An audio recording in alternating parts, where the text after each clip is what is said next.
Buenos días, tardes o noches a todos y todas, dependiendo el horario en el cual visualicen el video. Mi nombre es Valentín Velázquez y en la clase de hoy hablaremos de la anatomía del globo ocular, haciendo hincapié en su túnica más externa, que es la túnica fibrosa. El globo ocular, o simplemente ojo, es un órgano par de forma esferoidea sin exactitud geométrica que se va a ubicar en el cráneo, a ambos lados de la línea media, en una cavidad que recibe el nombre de cavidad orbitaria, constituido por unos huesos y por un periósteo que lo protegen desde el exterior. Este es el órgano principal del sentido de la visión y nos permite captar los estímulos visuales, valga la redundancia, que proceden del medio ambiente. Como mencionamos al principio, tiene una forma esferoidea, pero no con exactitud geométrica, ya que en su extremo anterior presenta una prolongación que hace que estos diámetros, perdón, sean irregulares entre sí. El ojo actúa similar a una cámara de fotos, ya que presenta unos medios, que son los medios refringentes, que van a regular la cantidad de estímulos luminosos que ingresan, o la cantidad simplemente de luz que ingresan a su interior. Dijimos entonces que presenta unos diámetros que van a ser desproporcionales entre sí. El diámetro transversal mide 23,5 milímetros.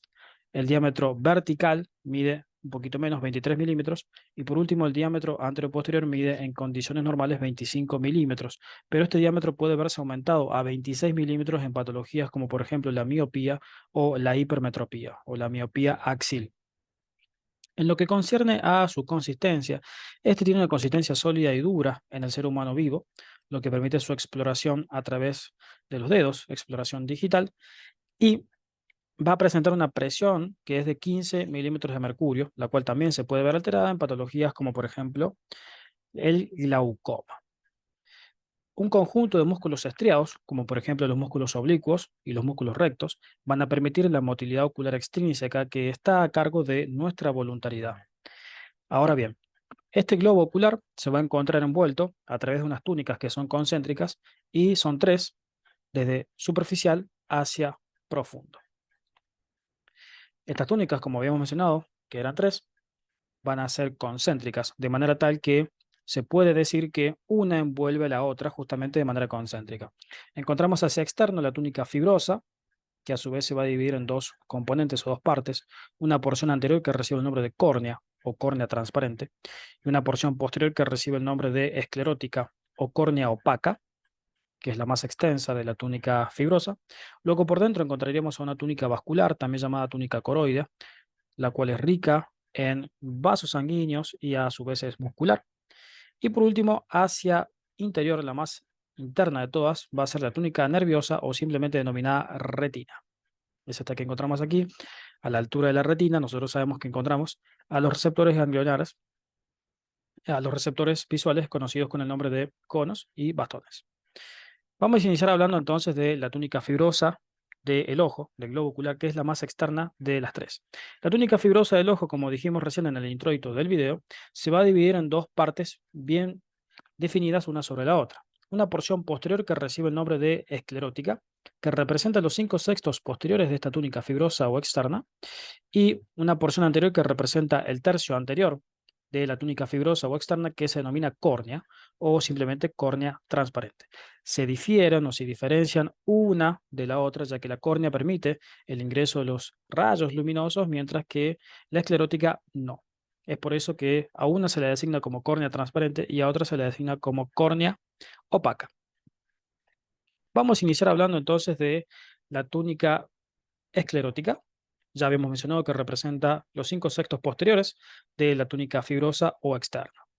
Esta túnica esclerótica, perdón, tiene forma esferoide, adaptándose siempre a lo que mencionamos al principio, a la forma esferoidea no geométricamente exacta del globo ocular. Y para su estudio descriptivo presenta dos superficies. Una superficie exterior, que es la que estamos visualizando, y una superficie interior. Además, también presenta dos aberturas, una abertura posterior que visualizamos allí y una abertura anterior, perdón, que es la que estamos encontrando en este sector. En lo que concierne a la superficie exterior de la túnica esclerótica, claramente vemos aquí que presta la inserción de los músculos de la motilidad ocular extrínseca. Estamos hablando de los dos músculos oblicuos y de los músculos rectos. A su vez también esta superficie exterior de la túnica esclerótica va a estar en toda su superficie envuelta por una fascia o aponeurosis que recibe el nombre de aponeurosis de Tenon o aponeurosis órbito-orbitaria. Esta aponeurosis órbito-orbitaria lo que hace es evitar que el globo ocular esté en contacto directo con el periósteo de los huesos que constituyen a la cavidad orbitaria. En lo que concierne a la superficie interior o superficie interna de la túnica esclerótica, esta se va a encontrar de inmediato en relación con la túnica coroidea, que allí la podríamos visualizar. Ambas dos van a estar separadas por un espacio seroso por el cual circula linfa, que recibe el nombre de espacio epiesclerótico. En lo que concierne a las aberturas de la esclerótica, encontramos aquí una abertura anterior y una abertura posterior. La abertura anterior claramente es más grande que la abertura posterior y es diferente de acuerdo si la miramos desde interior o si la miramos desde anterior. Si la miramos desde anterior, presenta un diámetro que es de aproximadamente 13 milímetros vertical y un diámetro que es aproximadamente de 11 milímetros en sentido transversal. Esa abertura anterior está destinada a recibir a la córnea o córnea transparente. Allí se va a formar una línea que recibe el nombre de línea esclerocorneal o limbo corneal, que ya lo vamos a estudiar en detalle. En lo que concierne a la abertura posterior, que aquí la podemos ver claramente, está destinada a recibir al nervio óptico. Recordemos que el nervio óptico es el encargado de llevar la información visual recibida por las células ganglionares bipolares de la retina hacia la corteza occipital, a la corteza visual situada a ambos lados del surco calcarino. Y vemos aquí que esta abertura posterior se encuentra rodeada por ciertos orificios que ahora los describiremos en detalle. Estos orificios, en color azulado, van a estar destinados a recibir a las venas o vasos vorticosa superiores, dos superiores y los dos inferiores. Estos dos surcos que vemos acá, uno nervioso y otro arterial, están destinados a albergar o a permitir el paso de las estructuras ciliares largas, es decir, la arteria ciliar larga y el nervio ciliar largo, o nervios ciliares largos. Y estos orificios aquí que se encuentran bien rodeando al nervio óptico son de 15 a 20, número de 15 a 20, y están destinados a permitir el paso de las arterias y nervios ciliares cortos, que van a ser los encargados de la irrigación e inervación de la esclerótica.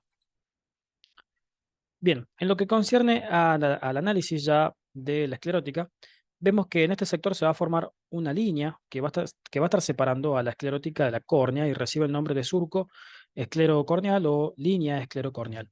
Esta línea esclerocorneal está declarando la transición existente entre córnea y esclerótica, como indica su nombre. En este punto vamos a encontrarnos con un conducto que recibe el nombre de conducto de Schlepp. El conducto de Schlepp es un conducto que desde el punto de vista de su estructura y su arquitectura se correspondería con un vaso venoso. Es similar en sus paredes a una vena, pero por su interior va a circular perilinfa. Va a circular, perdón, líquido, va a circular linfa, ¿sí? Correspondiente al sistema lagunar de linfa de la esclerótica. Aquí en el interior nos vamos a encontrar nosotros con un sistema trabecular que recibe el nombre de ligamento pectíneo del ojo, que se encontraría aquí en este sector. En lo que concierne a los vasos y nervios de la túnica esclerótica, son los que ya mencionamos aquí en la cara posterior, en la visión de la cara posterior y la abertura posterior del globo ocular. Va a estar a cargo de los nervios ciliares largos y cortos y de las arterias ciliares largas y cortas. En la terminación de las arterias ciliares largas y cortas se van a formar allí una red de capilares venosos que luego van a ir a drenar a las venas coroideas. ¿Sí? Van a ser las venas ciliares cortas y las venas ciliares largas. En lo que concierne al sistema linfático de la túnica esclerótica, cabe destacar que este no va a contar con un sistema de vasos linfáticos en específico, sino que presenta un sistema lagunar a través del cual va a circular linfa, que se encuentra a la altura del espacio epiesclerótico. Ahora bien, pasamos a hablar de la córnea. La córnea dijimos que representa el sexto anterior de la túnica fibrosa o externa y tiene la característica de diferenciarse de la túnica esclerótica ya que permite el paso de los rayos luminosos para que luego lleguen a la retina y sean allí recibidos. Esta córnea se va a encontrar separada de la túnica esclerótica por el surco o limbo esclerocorneal. En su constitución anatómica, la córnea va a presentar 5 capas concéntricas, que son las que vamos a estudiar ahora mismo. Estas 5 capas concéntricas de la córnea van a ser desde superficial hacia profundo, en principio, un epitelio corneal, que va a estar constituido por un epitelio plano estratificado, no queratinizado, y por debajo vamos a encontrar la lámina basal anterior, o también llamada membrana de Bowman, o lámina elástica anterior. La membrana de Bowman va a constituir a la lámina basal del epitelio corneal. Luego nos encontraríamos aquí con todo este espesor del estroma, o lámina propia de la córnea, que va a representar el 90% de toda la constitución anatómica de la córnea. Por debajo del estroma, hacia profundo, nos encontramos con la membrana de Desernet, que es esta que encontramos aquí. Y por último nos encontramos con este endotelio, que es la última capa, la más profunda de la córnea. El endotelio de la córnea tiene la característica de ser totalmente transparente.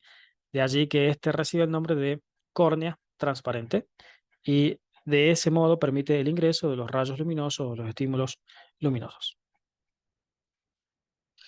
Muy bien, pues eso ha sido todo entonces respecto a la clase del día de hoy. Espero que les haya gustado y nos veremos en próximas clases.